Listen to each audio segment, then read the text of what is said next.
everybody, it's Sally and welcome to Back to Basics. Yes, I know I have been absent, but you've had so many wonderful people with wonderful, wonderful, inspiring messages that I'm sure I was not missed.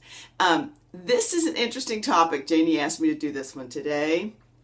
I've been mulling over it for several weeks going, I don't know if this is one I can answer very well. Don't you have one about touchy-feely stuff? Here it is, folks. This is Body Week. How has WLS changed your love life? If so, how?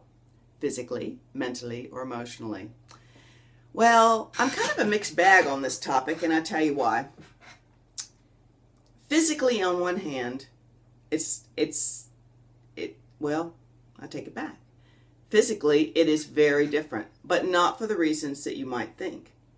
Physically, for me, it's different because, not because I can do all the same positions I could do before. I lost 120 pounds. I was particularly flexible. I'm still particularly flexible. If that leaves you with anything, that's all I'm going to say on that topic. So positions weren't an issue for me in sex. We're not talking about love. This is my love life. Sex, what little there is. But at my age, to have surgery, to go through the surgery, physically, to lose the weight, my husband was afraid to touch me, right after you have the initial surgery. And so you kind of get off your game. I mean, at our age, we were in our early 50s, off our game a little bit.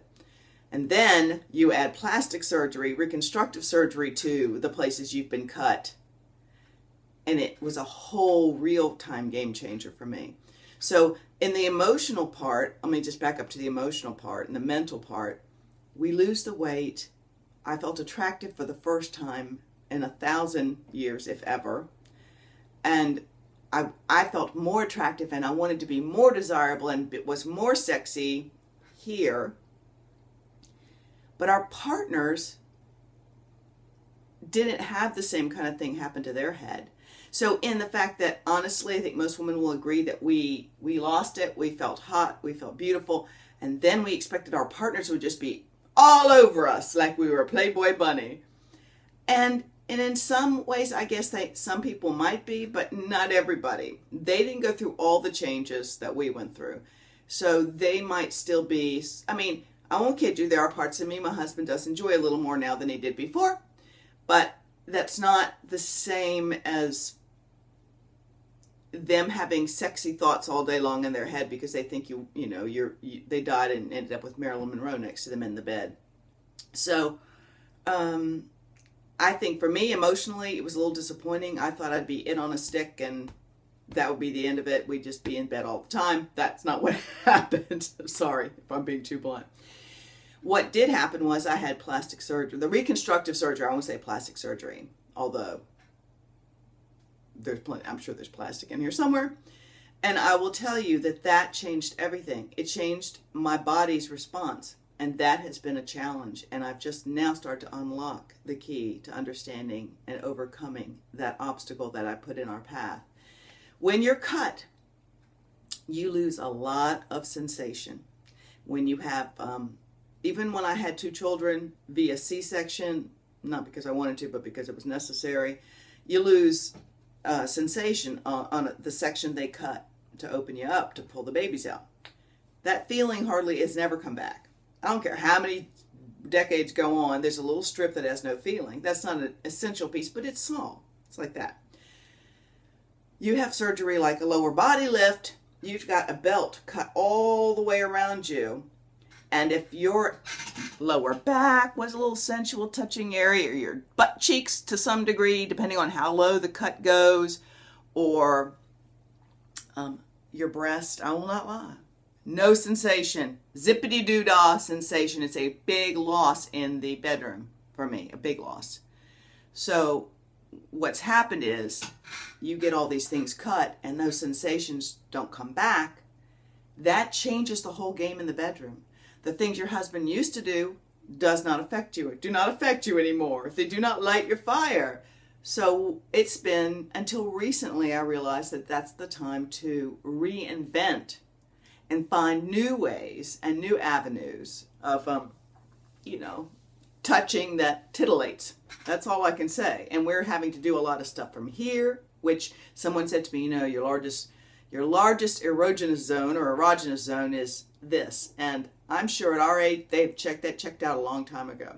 And when you could go on touch, you didn't have to work on this too much. Well, now I have to really work on this. And our coming together with, my husband's kind of a rule follower, so he's a by the book. He follows direction. So we've had to find new ways to communicate about this topic and ways to find each other again in this area. And this is because we're both in our mid-50s, so hormones are on the flag side of the life, and my body is numb. A lot of my sensual areas are very numb. Not everything, but like I said, if you can work on this and work on your relationship, you can overcome all that. So that was what I was going to share about my love life. She said, you don't have to share any more than you're comfortable. I said, you know what? Let's just go on and lay it out there. I ain't going to say any more about that, though.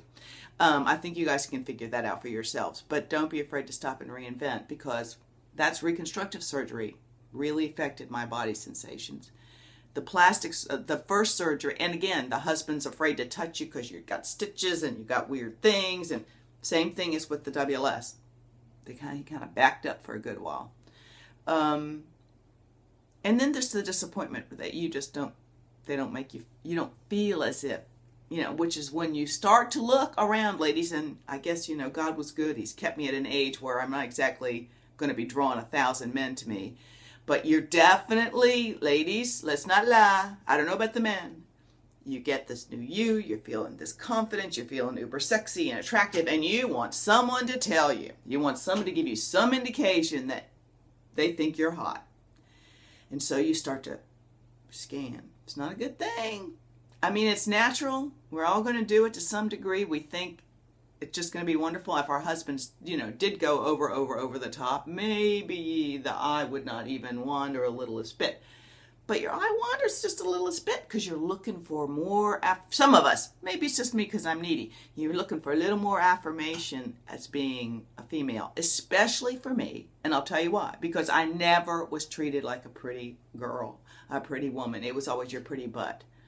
Oh, I never dated.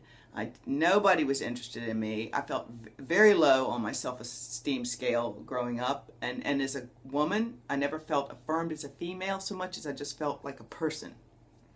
So that desperate love hunger was always there for me, which is one of the reasons I ate.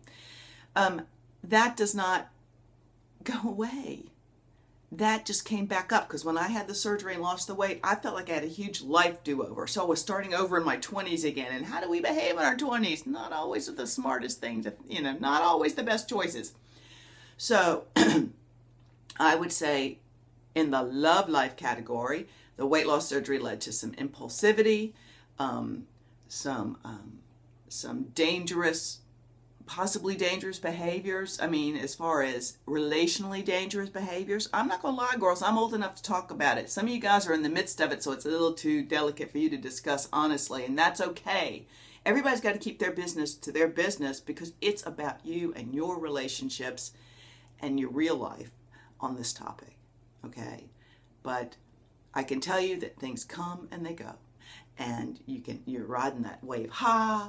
And then life will come in and you have a little regain or you have a little this, and then you start to think, oh, meh. And you know what? In the end, I've had to tell my husband more than once, I'm not going anywhere. I will be here at the end when you draw your last breath. And that seemed to reassure him because I think our spouses need some reassurance on this. I think that if you count the blessings you have, if you have a good man, maybe they're not going to be throwing roses at your feet and popping champagne and sweeping you away. Maybe you'll never be swept away by that man in the way you'd like to imaginarily think, imagining somebody doing that. We just need to pull up our big girl panties and find ways to work around, educate, draw up, communicate. If you're not in a good place to begin with, there's a very different story there. But I have a good man. Doesn't mean my fire's always lit out the yin-yang, but I have a good man. So my love life has seen this after weight loss surgery. but it's on the way back up. My suggestion to you is something that we've done, which was look into, we took a massage class together, a couples massage class, and we got a massage bed. And we do that once a week at least. And that definitely has lit some stuff in our house. I mean, what man wouldn't like you to have a naturist massage where you're naked, he's naked, and you're giving him a nice professional massage? Just thought I'd throw that out there. It's not a bad idea. That's it. That's all y'all want to know about my life. I take care. You guys take care, and who knows? I'll see you when I see you. Peace out.